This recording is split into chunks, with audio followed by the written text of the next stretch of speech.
ಎಲ್ರಿಗೂ ನಮಸ್ತೆ. ನಾನು ನವೀನ ಪ್ರಜಾಕಿಯ. ಇವತ್ತು ನಾನು ಮಣಿಪಾಲ್ ಆಸ್ಪತ್ರೆಯಲ್ಲಿ ಇದ್ದೀನಿ. ಕಾಣಿಸ್ತಾ ಇರಬಹುದು ಮಣಿಪಾಲ್ ಆಸ್ಪತ್ರೆ. ನಾನೊಬ್ಬ ಪೇಷಂಟ್ ಆಗಿ ಇಲ್ಲಿ ಬಂದಿದ್ದೀನಿ. ಇಲ್ಲಿನ ವ್ಯವಸ್ಥೆ ನೋಡಿ ಆ ವ್ಯವಸ್ಥೆ ಸರ್ಕಾರಿ ಆಸ್ಪತ್ರೆಗಳಲ್ಲೂ ಬೇಕು ಅನ್ನೋದನ್ನ ಈ ಮುಖಾಂತರ ತಿಳಿಸ್ತಾ ಇದ್ದೀನಿ. ಏನಪ್ಪಾ ಅಂದ್ರೆ ಇಲ್ಲಿ ರೋಗಿ ಹೋಗುವ ನಡುವೆ ಅಂದ್ರೆ ಡಿಸ್ಚಾರ್ಜ್ ಆಗುವ ನಡುವೆ ರೋಗಿನ ಯಾವ ರೀತಿ ನೋಡ್ಕೊಂಡ್ರು, ಅವರಿಗೆ ಎಲ್ಲ ಫೆಸಿಲಿಟಿಗಳನ್ನ ತೃಪ್ತಿದಾಯಕವಾಗಿದೆಯಾ ಇಲ್ವಾ ಅಂತ ಒಂದು ಫೀಡ್ಬ್ಯಾಕ್ ತಾಂತಾರೆ.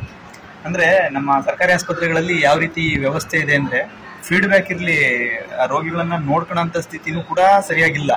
ಇಲ್ಲಿ ಫೀಡ್ಬ್ಯಾಕ್ ತಾಂತಾರೆ ಅಂದ್ರೆ ಒಂದು ಸಂಸ್ಥೆ ನಡೆಯೋದಕ್ಕೆ ಇನ್ನೂ ಉನ್ನತ ಮಟ್ಟಕ್ಕೆ ನಡೆಯೋದಕ್ಕೆ ಅವರು ಇದ್ರ ಅವಶ್ಯಕತೆ ಇದೆ ಅಂತ ಅವ್ರು ಮಾಡ್ತಾ ಇದಾರೆ. ಒಂದು ಕಂಪ್ನಿಗಳಲ್ಲೂ ಕೂಡ ಇದನ್ನ ಮಾಡ್ತಾರೆ, ನೋಡಿರ್ಬೋದು ಖಾಸಗಿಯಾಗಿ. ಇಲ್ಲಿ ನೋಡಿ ತೋರಿಸ್ತೀನಿ. ಇಲ್ಲೊಂದು ಸ್ಟಿಕ್ಕರ್ ಇದೆ, ಬಾರ್ಕೋಡ್ ಕಾಣಿಸ್ತಾ ಇರ್ಬೋದು.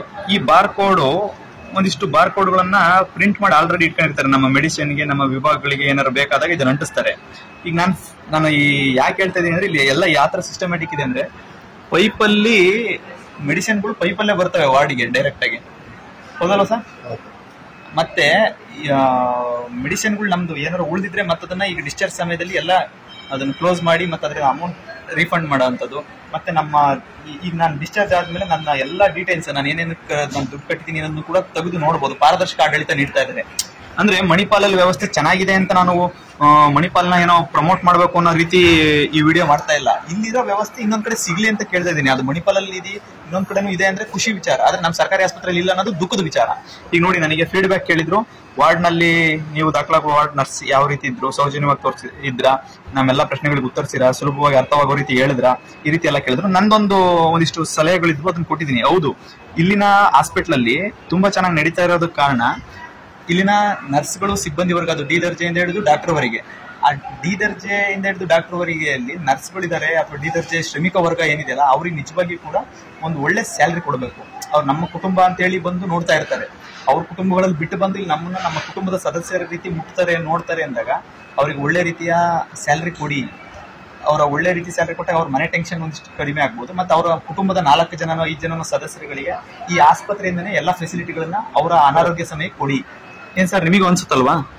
ಪಡಿಬಹುದು. ಆ ರೀತಿ ಮಾಡಿ ಅಂತ ಹೇಳ್ತಾ ಇದೀವಿ. ಅಂದ್ರೆ ನಮ್ ಸಲಹೆ ಅವರಿಗೆ ಪಾಪ ಎಲ್ಲ ಕೊಡಿ ಅಂತ. ಆಮೇಲೆ ಇಲ್ಲೊಂದು ಅದೇ ರೀತಿ ಅದು ನ್ಯೂನ್ಯತೆಗಳೇನಿದೆ, ಒಂದು ವಾಶ್ರೂಮ್ ಅಲ್ಲಿ ಒಂದು ವಾಶ್ ಗನ್ ಬೇಕಿದೆ ಅಂದ್ರೆ ಕೆಲವು ಪೇಷಂಟ್ ಗಳಿಗೆ ಕೈ ಮುರಿದು ಹೋಗಿರುತ್ತೆ, ಆ ತರದ ವ್ಯವಸ್ಥೆ ಮಾಡಿ ಅಂತಲೂ ಕೂಡ ಬಂದಿದ್ವಿ. ಮತ್ತೆ ಅವ್ರೇನಾದ್ರು ಉನ್ನತ ವಿದ್ಯಾಭ್ಯಾಸ ಮಾಡ್ತಾರೆ ಅನ್ನೋದಾದ್ರೆ ಅವರಿಗೆ ಉದ್ಯೋಗದ ಭದ್ರತೆಯ ಜೊತೆಗೆ ವಿದ್ಯಾಭ್ಯಾಸದ ಭದ್ರತೆಯನ್ನು ಕೊಡಿ. ಅವ್ರು ಉನ್ನತವಾಗಿ ಓದ್ತಾರೆ ಅನ್ನೋದಾದ್ರೆ ಅವ್ರಿಗೆ ಅವಕಾಶಗಳನ್ನು ಕೂಡ ಈ ಮೆಡಿಕಲ್ ಕಾಲೇಜ್ ಎಲ್ಲ ಇರೋದ್ರಿಂದ ವ್ಯವಸ್ಥೆ ಮಾಡ್ಕೊಡಿ ಅಂತ ಕೇಳಿದೀನಿ. ಇದು ನನ್ನ ಫೀಡ್ಬ್ಯಾಕ್. ಇದನ್ನ ಮಣಿಪಾಲ್ ಯೂನಿವರ್ಸಿಟಿ ಇದಕ್ಕೆ ಏನ್ ತಲುಪಿಸ್ಬೇಕು ಅದನ್ನ ಇವ್ರು ತಲುಪಿಸ್ತಾರೆ. ಈ ವಿಡಿಯೋ ಯಾಕೆ ನಿಮಗೆ ಮಾಡ್ತಾ ಇದೀನಿ ಅಂದ್ರೆ ಇದನ್ನ ನೀವು ಕೂಡ ತಲುಪಿಸಬಹುದು, ಇನ್ನೊಬ್ರಿಗೆ ತಲುಪಿಸಬಹುದು.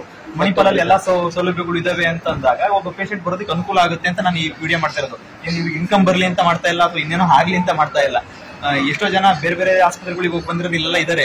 ಅಯ್ಯೋ ಅಲ್ಲಿ ದುಡ್ಡು ಕಿತ್ಕೊಂಡ್ರಂತೆ, ಅಲ್ಲಿ ಅದು ಮಾಡಿರಂತೆ, ಯಾವ್ದೋ ಇಂಜೆಕ್ಷನ್ ಕೊಟ್ಟರಂತೆ, ಏನೋ ಮಾಡಿರಂತೆ, ಇದೆಲ್ಲ ನಡೀತಾ ಇದಾವೆ. ಇಲ್ಲಿ ವ್ಯವಸ್ಥೆ ಚೆನ್ನಾಗಿದೆ. ಈ ವ್ಯವಸ್ಥೆಗಳನ್ನ ನಮ್ಮ ಯಾರಪ್ಪ ಅವರು ಆರೋಗ್ಯ ಸಚಿವರು ಪುಣ್ಯಾತಮ್ರ ನೀವೆಲ್ಲರೂ ಇದ್ರೆ ಬಂದು ನೋಡ್ಕೊಂಡು ಹೋಗ್ರಿ. ಡಾಕ್ಟರ್ ಇಲ್ಲ ಅಂತ ಸರ್ಕಾರಿ ಆಸ್ಪತ್ರೆಗೆ ಒಳ್ಳೆ ಇದು ಏನೋ ಕಾಯಿಲೆ ಬಾಗ್ಲು ಏನೋ ದೇಹ ಮಾತ್ರ ಇದೆ, ಶರೀರದಲ್ಲಿ ಆತ್ಮ ಇಲ್ಲ, ಡಾಕ್ಟರ್ ಇಲ್ಲ, ಮಿಷಿನ್ ಇಲ್ಲ, ಹಂಗ ಆಸ್ಪತ್ರೆಗಳು ಕಟ್ಟಿದಿರಲ್ಲ. ಅಲ್ಲಿ ಬಂದು ನೋಡ್ಕೊಂಡು ಹೋಗಿ. ಇಲ್ಲಿ ಬೇಕಾದಷ್ಟು ಜನ ಡಾಕ್ಟರ್ ಓದ್ತಿದ್ದಾರೆ. ನಮ್ಮ ದೇಶದಲ್ಲಿ ಡಾಕ್ಟರ್ ಓದ್ತಿರೋರು, ನರ್ಸಿಂಗ್ ಓದಿರೋರು, ಕೇರಳದಿಂದೆಲ್ಲ ಇಲ್ಲಿ ಬಂದು ಡ್ಯೂಟಿ ಮಾಡ್ತಿರೋರು ಸುಮಾರು ಜನ ಇದ್ದಾರೆ. ನೀವು ಇವ್ರನ್ನ ಬಳಸ್ಕೊಳ್ಳಿ, ಆ ಮ್ಯಾನ್ ಪವರ್ನ ಬಳಸ್ಕೊಂಡು ದೇಶನ ಕಟ್ಟೋದ್ ರೀತಿ, ಸದೃಢವಾಗಿ ಬೆಳೆಸೋದ್ರ ರೀತಿ ಮಾಡಿ ಅಂತ ಹೇಳಿ ನಾನು ಕೇಳ್ಕೊಳ್ತಾ ಇದ್ದೀನಿ. ಪ್ರಜಾಕ್ಕೆ ಹೇಳಿರೋದು ಇದೇ ಪಾರದರ್ಶಕ ಆಡಳಿತ ಕೊಡ್ರಿ, ಇದೇ ಜವಾಬ್ದಾರಿ ತಗೊಂಡು ಆಡಳಿತ ಮಾಡಿ, ರೆಸ್ಪಾನ್ಸಿಬಲ್ ಆಗಿ ಆಡಳಿತ ಮಾಡಿ, ಟ್ರಾನ್ಸ್ಪರೆನ್ಸಿಯಾಗಿ ಆಡಳಿತ ಮಾಡಿ ಅಲ್ವಾ? ಇದನ್ನೇ ಅಲ್ವಾ ಹೇಳ್ತಾ ಇರೋದು? ನಮಗೆ ಇದೇ ಅಲ್ವಾ ಬೇಕಾಗಿರೋದು?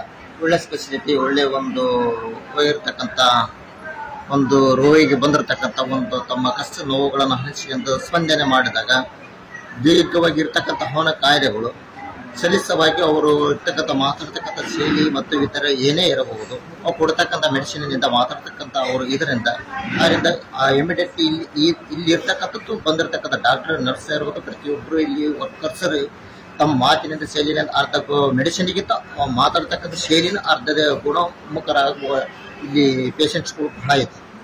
ಅದೇ ರೀತಿ ನಮ್ಮ ಸರ್ಕಾರಿ ಆಸ್ಪತ್ರೆಯಲ್ಲಿ ಮತ್ತು ಪ್ರತಿಯೊಂದು ಇದರಲ್ಲಿ ಈ ಸೌಲಭ್ಯಗಳು ಬೇಕು ಅಂತ ನಾವು ಬಯಸ್ತಾ ಇದ್ದೀವಿ. ಅದು ಎಲ್ಲವೇ ಆಗಲಿ. ಈ ನಿಮ್ದು ಯಾವ ಜಿಲ್ಲೆ ಅಂತ ಒಂದ್ ಸ್ವಲ್ಪ ಹೇಳ್ಬಿಡಿ. ಇಲ್ಲಿ ನಿಮ್ದು ಯಾವ ಜಿಲ್ಲೆ? ಅಲ್ಲಿ ಜಿಲ್ಲೆ ಹೂವಿನಡಗಿ ತಾಲೂಕು, ಬಳ್ಳಾರಿ. ಅಲ್ಲಿ ಆಸ್ಪತ್ರೆಗಳು ಬೇಕು ಅಂತ ಏನಾದ್ರು ಅನಿಸ್ತಾ ಇದೆಯಾ? ನಿಮ್ ದೂರ ಇಲ್ಲಿಗೆ ಒಂದು ಎಷ್ಟು ಕಿಲೋಮೀಟರ್ ದೂರಕ್ಕೆ ಬಂದಿರಾ? ನಾವು 350 ಕಿಲೋಮೀಟರ್ ಆಗುತ್ತೆ. ಸರ್ ನಿಮ್ದು ಯಾವ ಊರು ಸರ್? ರಾಣೆಬೆನ್ನೂರು. ಅಲ್ಲಿ ಆಸ್ಪತ್ರೆಗಳು ಈ ತರ ಇದ್ರೆ ಚೆನ್ನಾಗಿ ಅಂತ ಅನಿಸ್ತಾ ಇದೆಯಾ? ಬೇಕಲ್ವಾ? ನಮ್ ರಾಜಕಾರಣಿಗಳಿಗೆ ನಾವು ಒಳ್ಳೆ ರೀತಿಯಾಗಿ ಹೇಳೋಣ, ಮಾಡಿ ನೀವಂತ ಕೇಳ್ತಾ ಇದ್ದೀವಿ. ನಾವ್ ಯಾರಿಗೂ ಏನು ದೂಷಣೆ ಮಾಡ್ತಾ ಇಲ್ಲ, ಮಾಡಿ. ಇಲ್ಲ, ಯಾರು ದೂಷಣೆ ಮಾಡೋ ಅವಶ್ಯಕತೆನೇ ಇಲ್ಲ ಇದ್ರಾಗ. ನಮಗೆ ಬೇಕೇ ಇರತಕ್ಕಂಥ ಬಡವರಾಗಿರ್ಬೋದು, ಇನ್ನೊಬ್ಬರಾಗಿರ್ಬೋದು, ಮತ್ತೊಬ್ಬರಾಗಿರ್ಬೋದು, ಬೇಕೇ ಇರ್ತಕ್ಕಂಥ ಒಳ್ಳೆ ಸ್ಪೆಸಿಲಿಟಿ ಬೇಕು. ಅವರು ಒಬ್ಬ ರೋಗಿಯನ್ನು ಯಾವ ರೀತಿ ಅವನು ಸಹಾನುಭೂತಿಯಿಂದ ವರ್ತನೆ ಮಾಡಿ ತಮ್ಮ ಇರ್ತಕ್ಕಂಥ ರೋಗಿಯನ್ನು ಗುಣಪಡಿಸತಕ್ಕಂಥ ದೇವರನ್ನೇ ಎಂದು ನಂಬಿರ್ತೀವಿ. ದೇವರನ್ನು ನಾವು ಕಾಣಕ್ಕಾಗ್ತಾ ಇಲ್ಲ. ಈ ವೈದ್ಯರ ಮುಖಾಂತರ ದೇವರೇ ಎಂದು ನಾವು ಪರಿಗಣಿಸಬಹುದು. ಇಲ್ಲಿಂದ ಕೆಲಸ ಮಾಡತಕ್ಕಂಥ ಪ್ರತಿಯೊಬ್ಬರನ್ನ ನಾವು ಅವರ ದೇವರ ಸಮಾನದಲ್ಲಿ ನಾವು ಕಾಣಬಹುದು. ಅದೇ ರೀತಿಯಲ್ಲಿ ಇರ್ತಕ್ಕಂಥ ಪ್ರತಿಯೊಬ್ಬರು ಇದು ಸ್ಪಂದಿಸಿ ಇಂಥ ಒಂದು ಸೌಲಭ್ಯ, ಒಂದು ಸ್ಪೆಸಿಲಿಟಿಯನ್ನು ಕೊಟ್ಟರೆ ತಮಗೆ ಬಹಳ ಒಳ್ಳೇದಾಗುತ್ತದೆ ಅಂತ ನಮ್ಮ ಅನಿಸಿಕೆ ಇದೆ. ಅಕೌಂಟಬಿಲಿಟಿ, ರೆಸ್ಪಾನ್ಸಿಬಿಲಿಟಿ, ಟ್ರಾನ್ಸ್ಪರೆನ್ಸಿ, ಇದನ್ನೇ ಹೇಳ್ತಾ ಇರೋದು ಪ್ರಜಾಕೀಯ ಅನ್ನೋ ಒಂದು ಸಿಸ್ಟಮ್. ಪ್ರಜಾಕೀಯ ನಮಗ್ ಬೇಡಪ್ಪ ಅನ್ನೋದಾದ್ರೆ ಇದೇ ರಾಜಕೀಯದ ಈ ವ್ಯವಸ್ಥೆಯಲ್ಲೇ ನಾವು ಮಾಡಿ ಅಂತ ಕೇಳ್ತಾ ಇದೀವಿ. ಪ್ರಜಾಕೀಯನೇ ಬೇಕು ಅಂತ ಏನ್ ಹೇಳ್ತಾ ಇಲ್ಲ. ಇವ್ರು ಮಾಡ್ಲಿಕ್ಕೆ ಪ್ರಜಾಕೀಯ ಅನ್ನೋ ಒಂದು ಸಿಸ್ಟಮ್ ನಾವು ಜನಗಳಿಗೆ ಹೇಳ್ತಾ ಇದೀವಿ, ತಿಳಿಸ್ತಾ ಇದೀವಿ.